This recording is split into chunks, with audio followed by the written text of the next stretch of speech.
I just set the boundaries for the next strip, and I can schedule a time, and then once it hits that time the next day, it pretty much opens the gate and they can move to their next strip. Well, today we're with Dr. Derek Brake, our beef nutrition specialist for the Division of Animal Sciences, and his graduate student, Emma Bauer. What we're really trying to figure out is how to best utilize annual forage-based systems into crop ground. In Missouri, we got 10 million acres of crop ground that a lot of times isn't grazed, and we see that as an excellent opportunity to enhance the value of a lot of calves that once weaned leave our state, and we lose some of the revenue from that.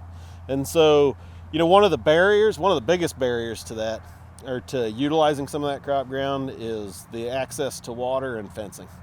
And so, as part of this project, in not only just trying to measure differences in animal gains, but we're also trying to measure or evaluate how well we can use some virtual type of technologies with fencing.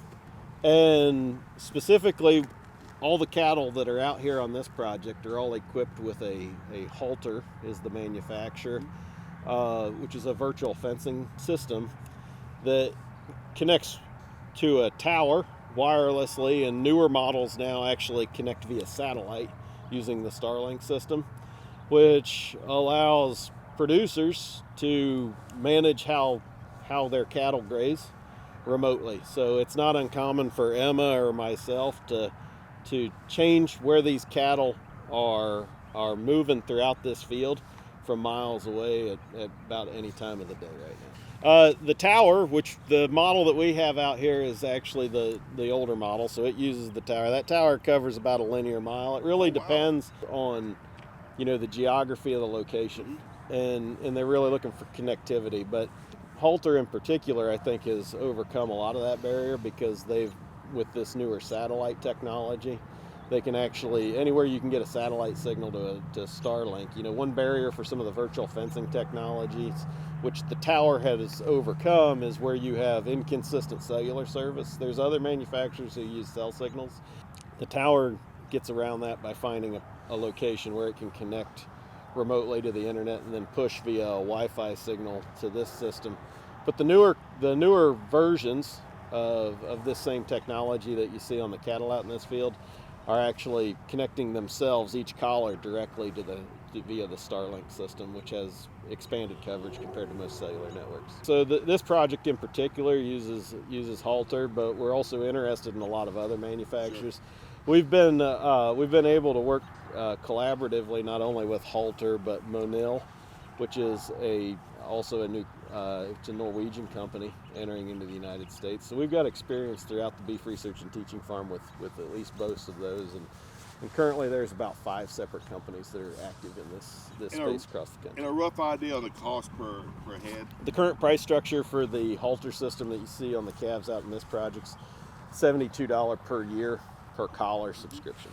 In this tower system, more specifically, it's $4,800 one-time cost for the tower, and there is a month-over-month internet connection fee. Sure. I think that runs right around $40 a month. Emma has GPSed this pasture out here, and the strips that we're using a forward and back strip grazing system in this trial, and I'd say that we're probably somewhere in the neighborhood of our accuracy is within inches of what we're shooting for. Quite frankly, it's performed to a degree of accuracy that I was pretty skeptical before we started using these. So we've been doing this project for a little bit more than 5 weeks right now, and anybody can go through out here and look around. That's part of the reason why we're doing this. We'd like to figure out things that translate into the real world pretty well. It uses a training-based system, and so there is an electrical e-pulse that's involved when the animal goes out of its barrier.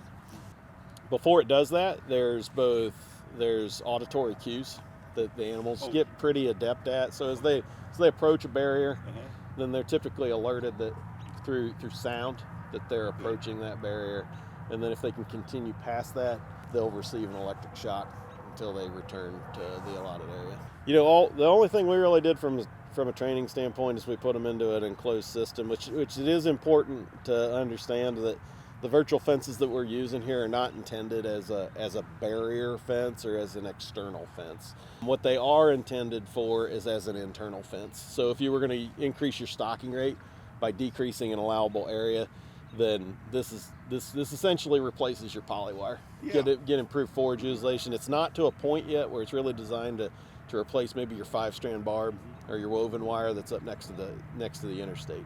And so what we've done from a training perspective on these animals is we put them into a location where there is a solid fence.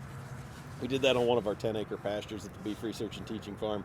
We create a barrier that's a couple feet off of that, so that allows the animal to physically associate with it when it's first collared, and then as they get trained to that, a lot of times they'll respect it. And so we certainly didn't see a whole lot of issues when we moved them from the training pasture onto this pasture. But I wouldn't say we did a very intensive training regimen at all. And I only say that from the standpoint of with that type of training protocol, we had no failure rate whatsoever. So all of these calves, we wouldn't have had to haul anybody back. That's great. So Emma, tell us, you move it every Thursday, right? Yes, I move them every Thursday at 9 a.m. And how do you do that? You do it on your phone? Yes, so I open up the app that goes with these collars, and I just set the boundaries for the next strip, and I can schedule a time, and then once it hits that time the next day, the cattle, it pretty much opens the gate and they can move to their next strip. So there's a boundary on the back side too, Okay. so they're only allotted the new strip of forage for each But week. now, if you didn't have enough waters, you could do that though. But they can always they can always go backward, but couldn't go forward. Yeah, so with this system, you could really make the strip any size, shape that you wanted to. You could also make just an alleyway that goes back to where your water source is if you wanted to. Really, so you can really get that configured how you want to. Yep. Well, I guess keep thinking about this. If you're grazing in the wintertime and you've got frozen ground where you can't move your polywire, this comes in great, doesn't it? Yep. yeah, this would work just fine under those conditions.